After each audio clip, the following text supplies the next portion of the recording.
Hello. Hello. USB. Hello. Hello. Test these. No.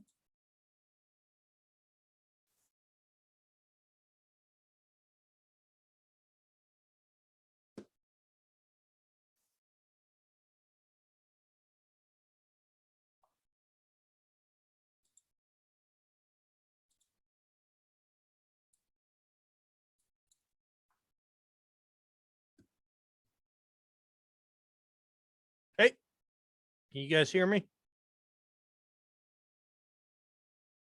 Yes, sir. Okay. That's always good.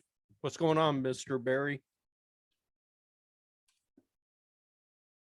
Oh, not too much. What are you up to?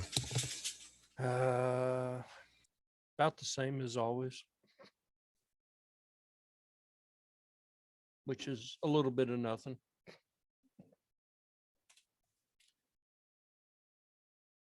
You hear us, Art? I can't hear Art.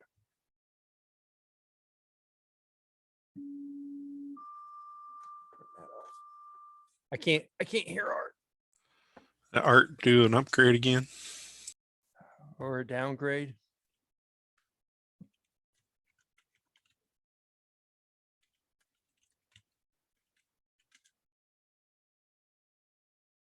Can't. Oh.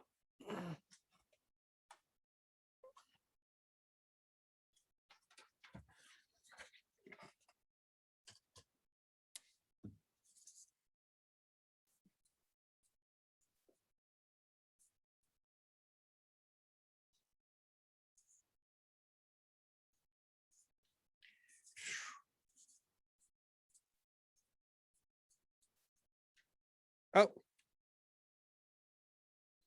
I think Art left. I chased him off. Oh no. Howdy. Howdy. Hey, Hey, Bear, you're looking good today. He looks that same though, don't he? Art was here, but we couldn't hear him, so he disappeared again. That guy. So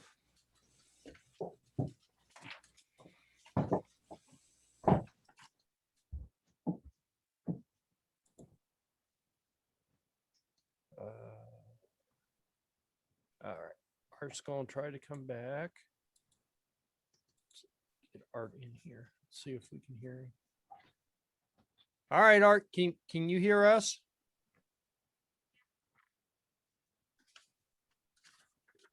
We still can't hear you.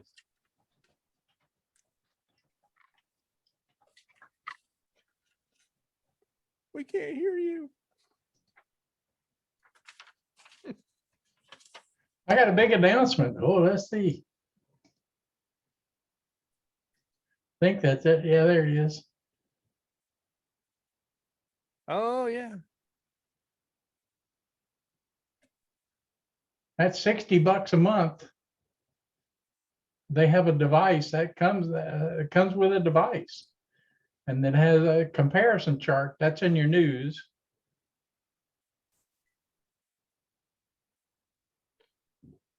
Woo-hoo-hoo. How many devices is it going to support? That's a good question. No caps. Can you hear me now? We can hear you. You're back. You're here. Yep, I figured out what the problem is. You had the microphone turned off.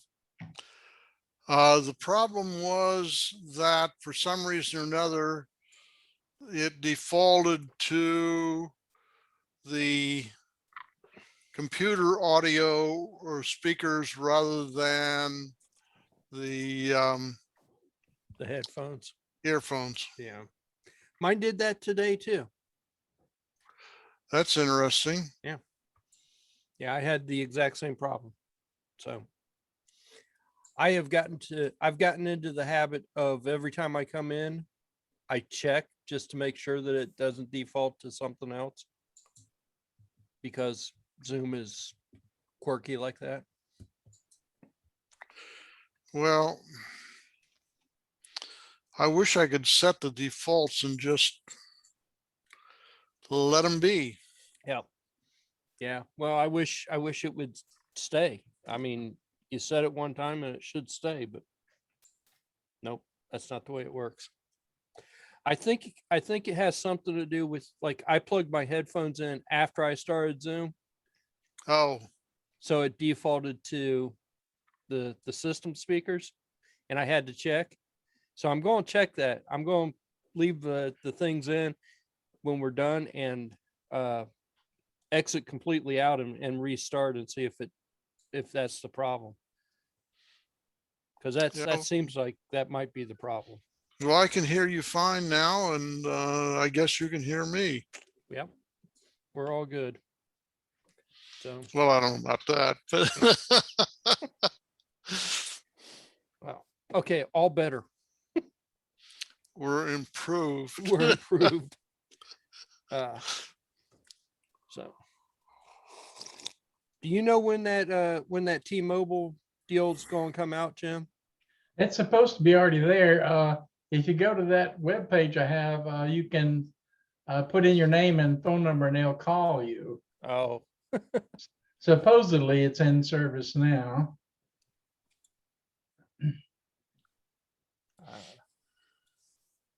I don't know, that sounds like a decent deal, but who knows? How much is it a month? $60.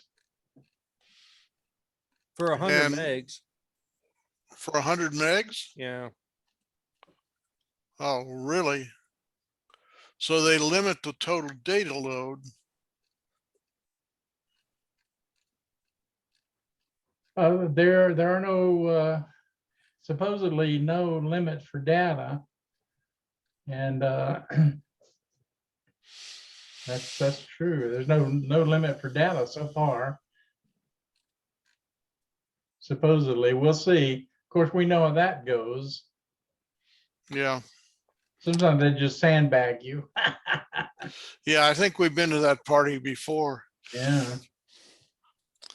No limits, no limits. Oh, we changed our minds.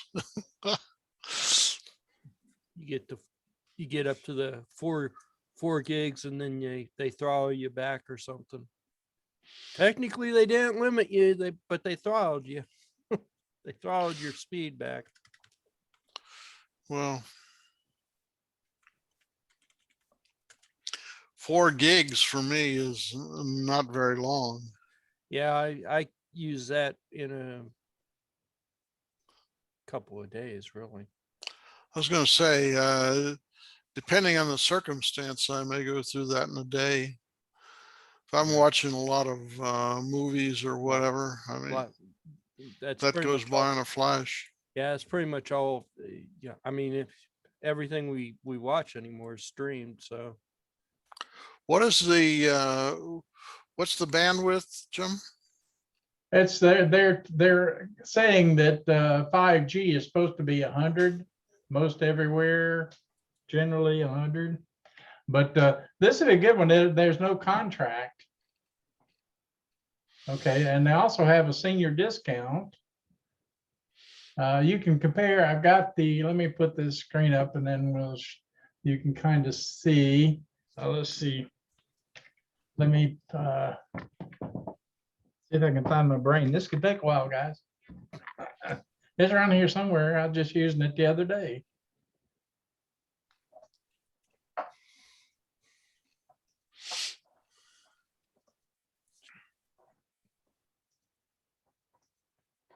There you go.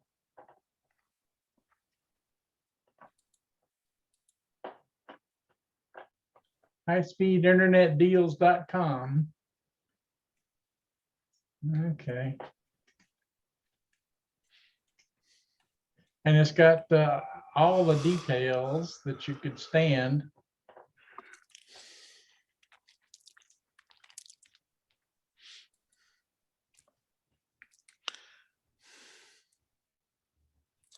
Yeah.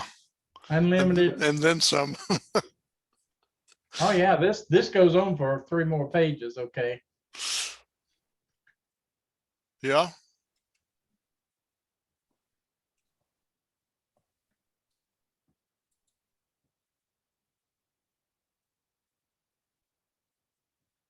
They also have 8,500 hotspots.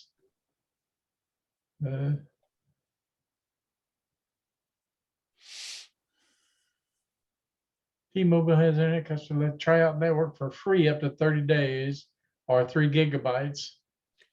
Yeah, it doesn't look like it's available in my area. It said mine was available. Did you plug in your phone number and address? I plugged in a fake phone number, but a real address. So, Oh, okay. because I don't really want T-Mobile to call me and harass me.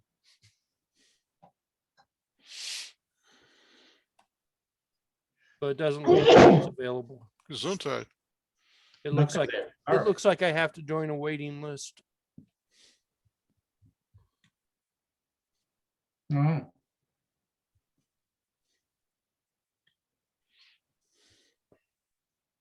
Yeah, my Spectrum is about 50. I'm not sure what my monthly rate is for Spectrum. But I've been waiting for this. When I saw the 5G, and I knew they were doing 5G devices in California. I knew that'd get to us someday. Now I'll put the link up for you guys. Let's see, you want to do a chat and type the message. Boing. Well, we have 5G down in this area in Milford here. As a matter of fact, our security services came in a couple of weeks ago. It's ADT, and put in a 5G connection. See, they had a 3G connection, cell phone connection, so that in case your landline goes down, it still connects to their headquarters or wherever they monitor. But they came in and switched that out for 5G, I don't know, 2-3 weeks ago. So I know that we have it in this area. I haven't sprung for a 5G phone yet.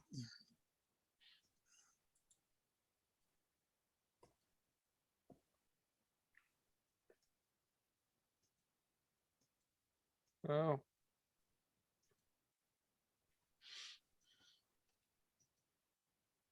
It's red. Red means 5G. Verizon has 5G in the area.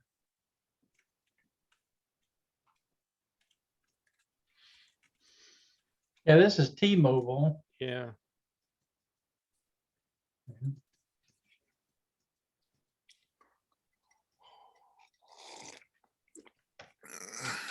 I'm sure if Verizon has it, T-Mobile has it.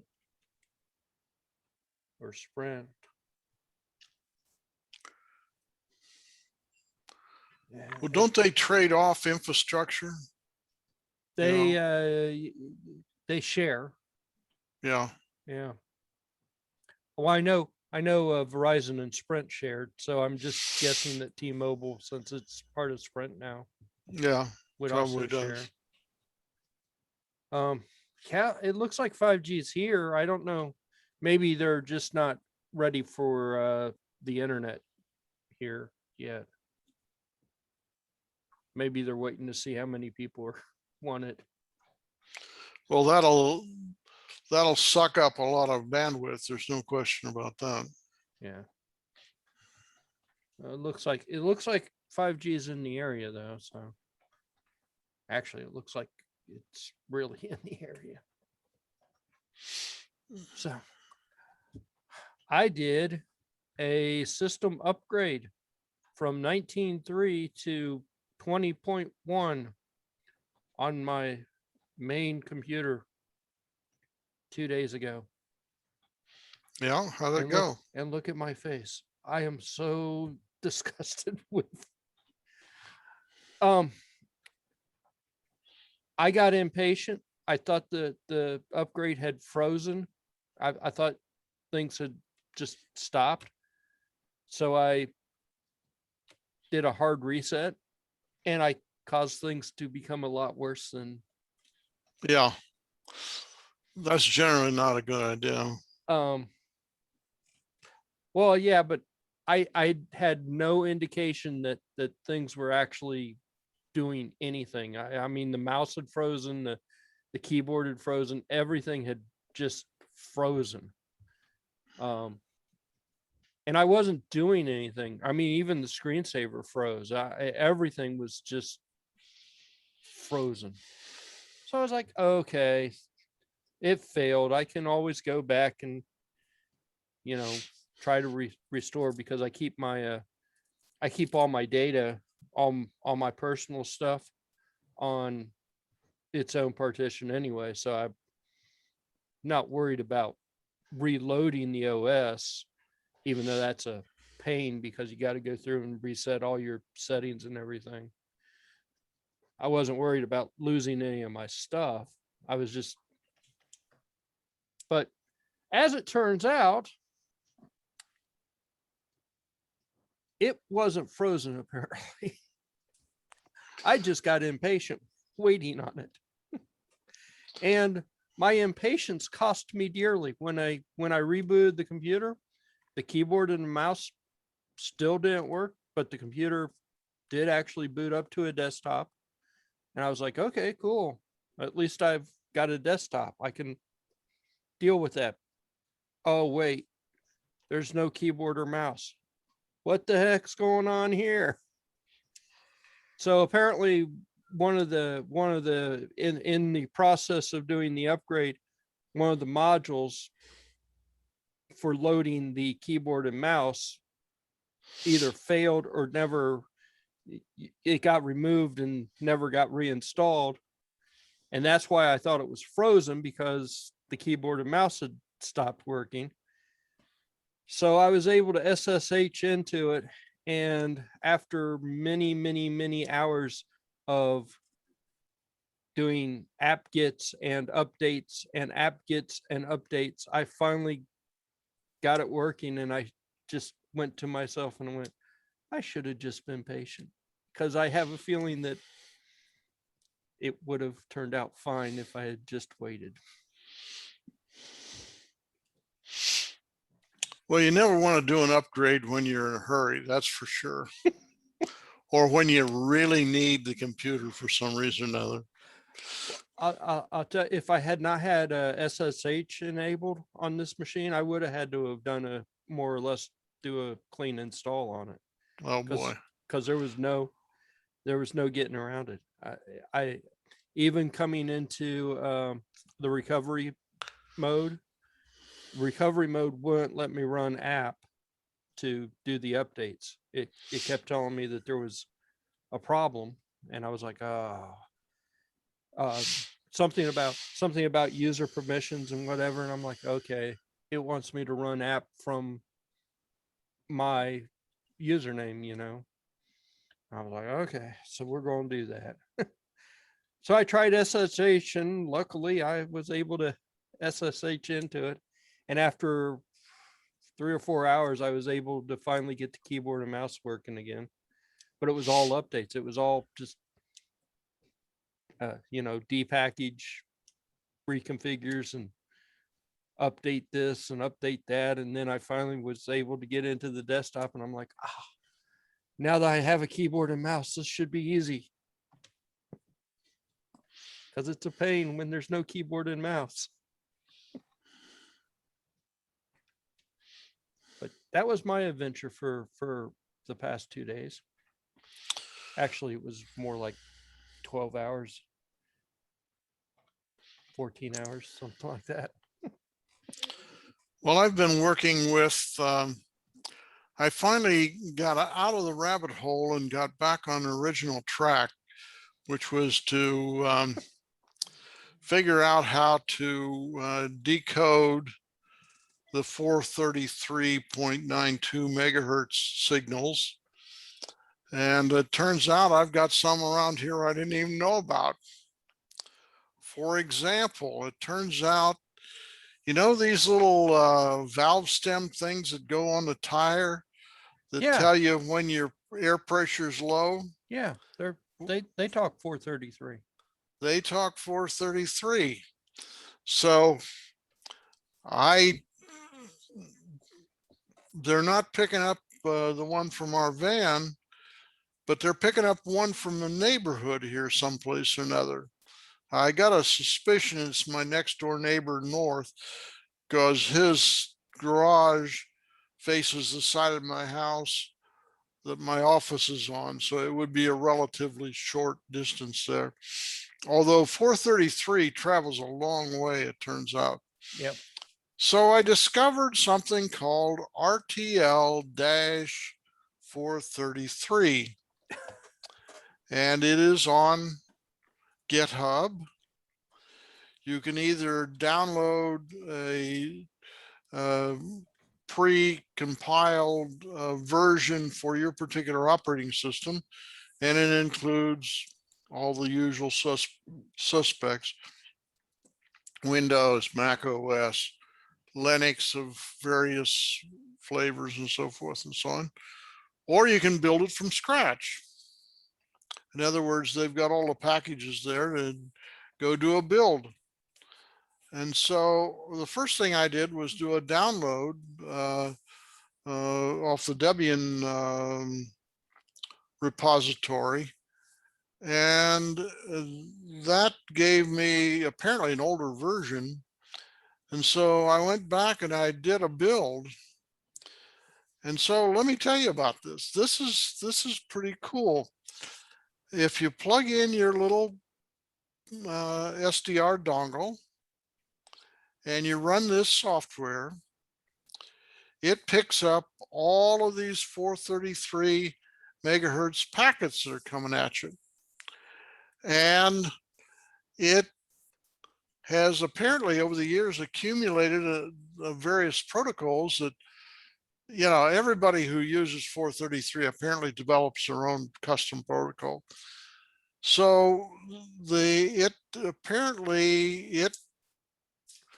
decodes, as of last count, the last install I did, 183 different protocols, which is pretty cool, which means that it picks up my Accurite rain gauge. Yeah. It picks up my one of my temperature gauges, which is an Oregon Scientific. It picks up another one, which is a Lacrosse. And it also, as it turns out, my home security system, which is ADT, also uses 433 to talk amongst its various components, and it picks up that. In addition, somebody in the neighborhood has a Citroën. I assume you have heard of the French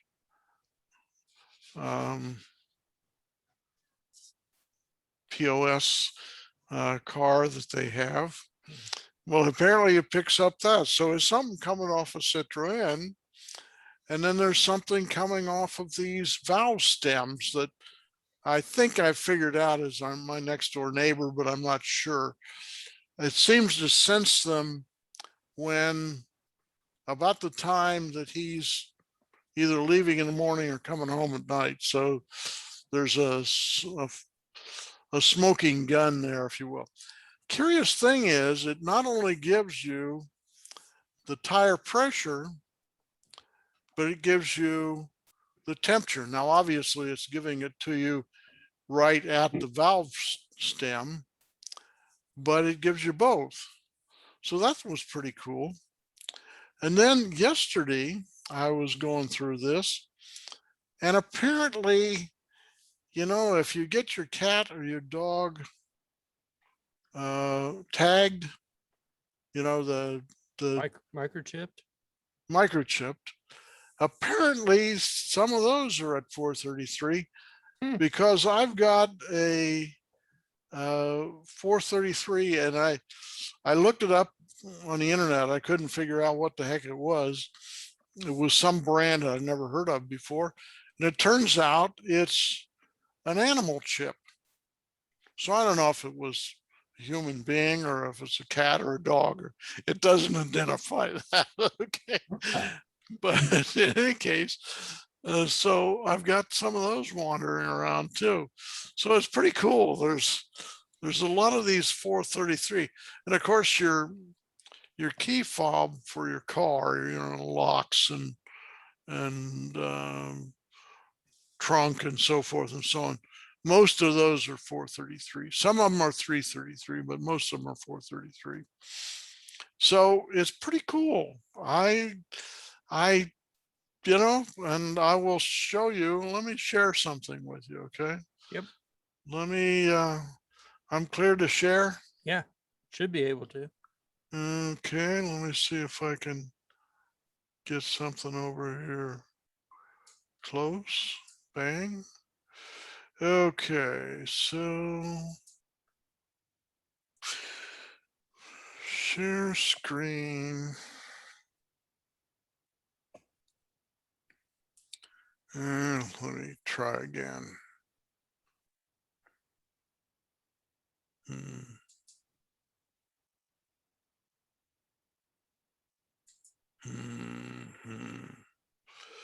Oh, come on.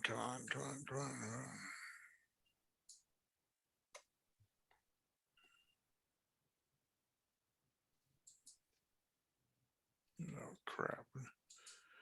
Bear with me just a moment here.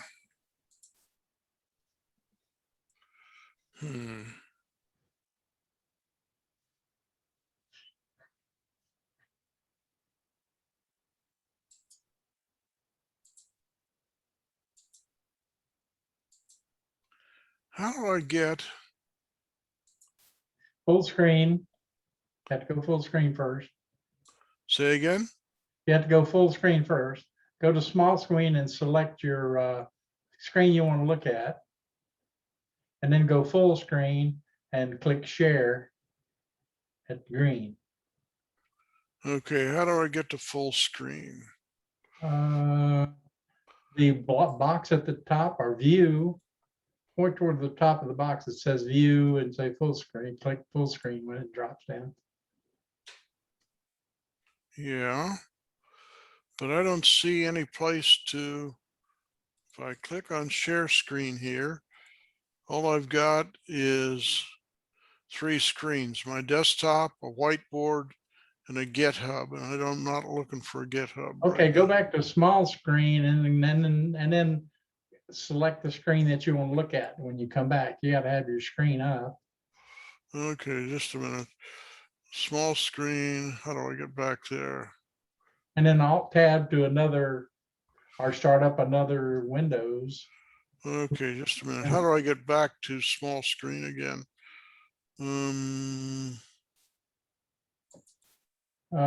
Top right, it says view. And go exit full screen. Okay, And now Alt tab to another app and select the screen you want to see and get it up where you can see it. Alt tab, you don't have anything else open, start up another Chrome. well, I've got like 24 screens across the top of my, I'm doing Ubuntu, not Windows. Okay, well, good luck with that. Okay. Let me see if I can figure out how to, bear with me a minute here. Share screen. Hey, Mike. Share. Yeah. Share the desktop. Just share the, He's going all tie-dye on us again.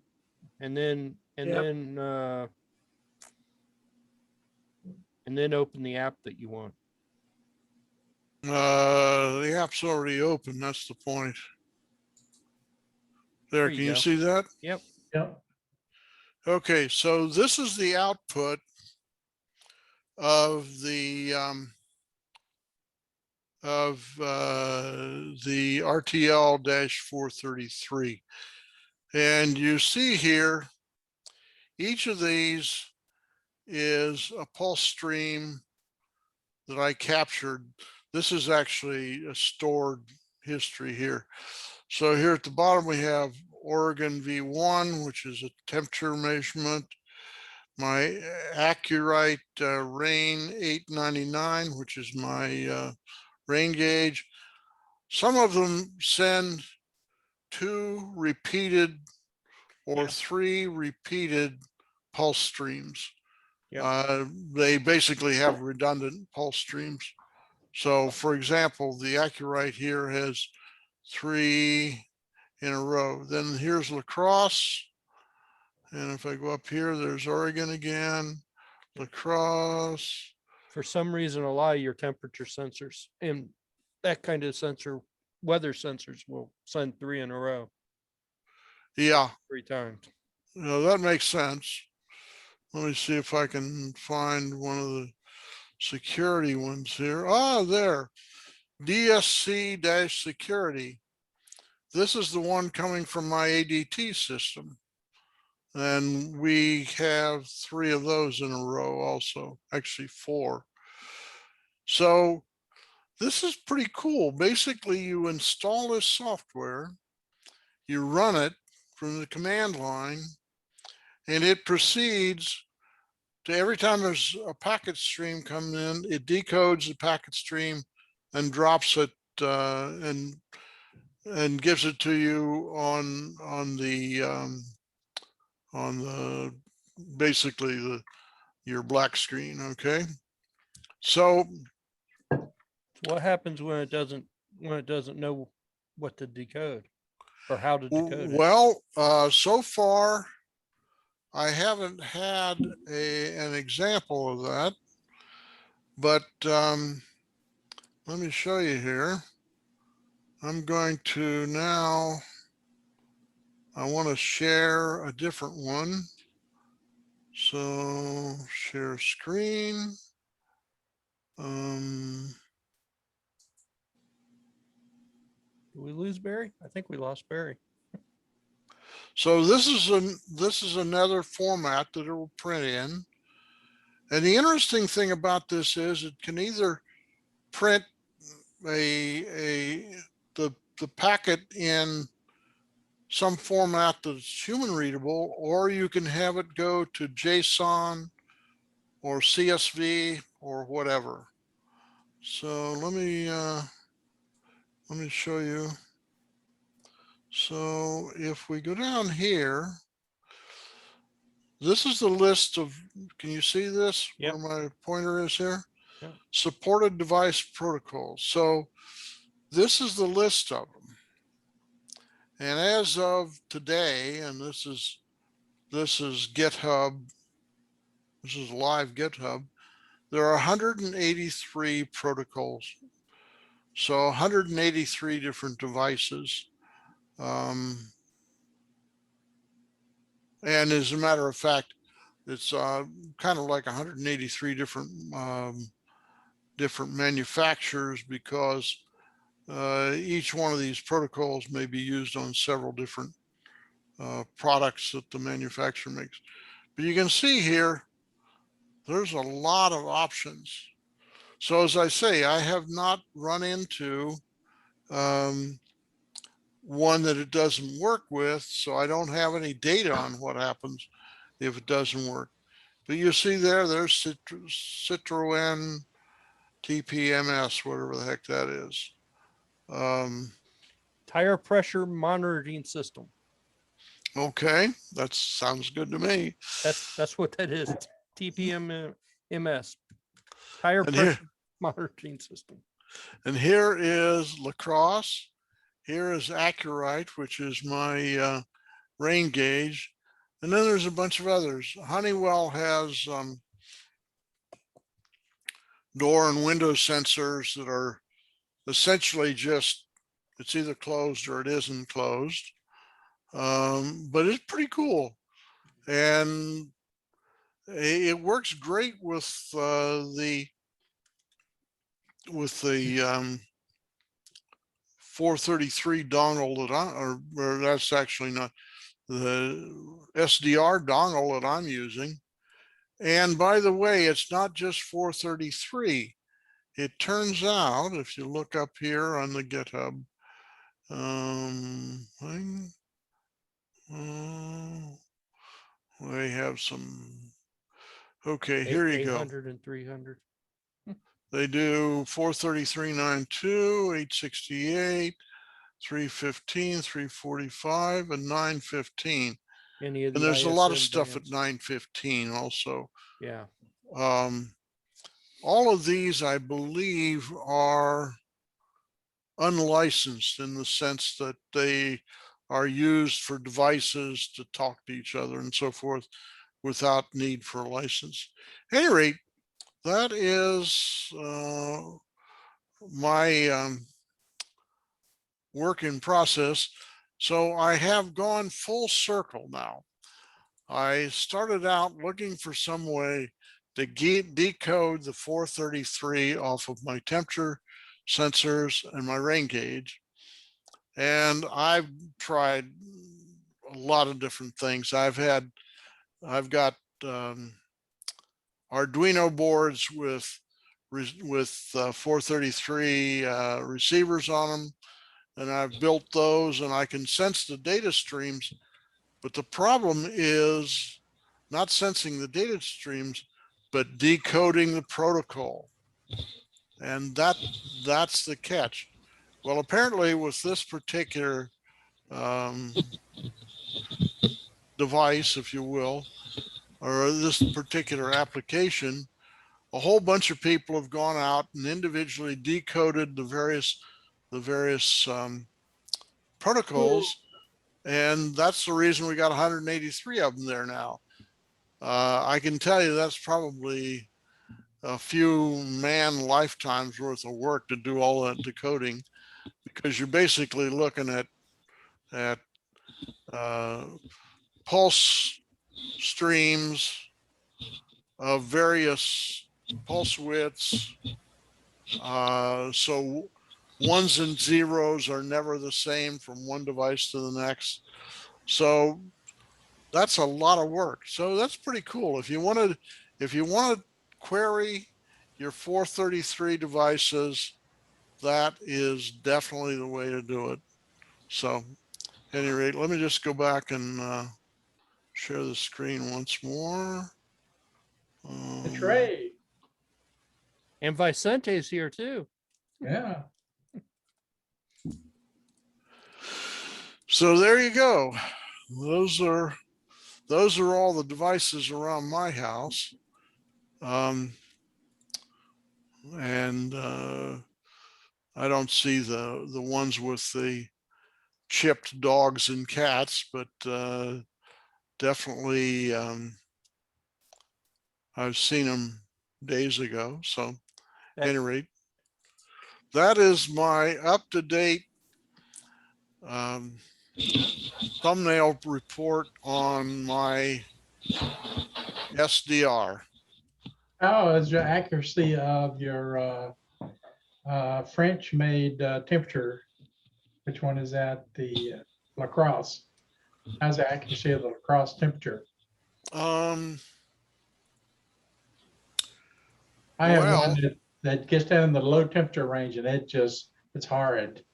Room temperature is okay. Well, the place where I've got the sensor for that is in my garage, so I don't ever get to extremes there. I mean, I get down into 40. So far, since I've been here this time, I haven't seen it go below freezing. And in the summertime, I can tell you it gets pretty warm in there. But as far as accuracy, I have not done any research on that. We're down to about a minute. Oh, we are, true.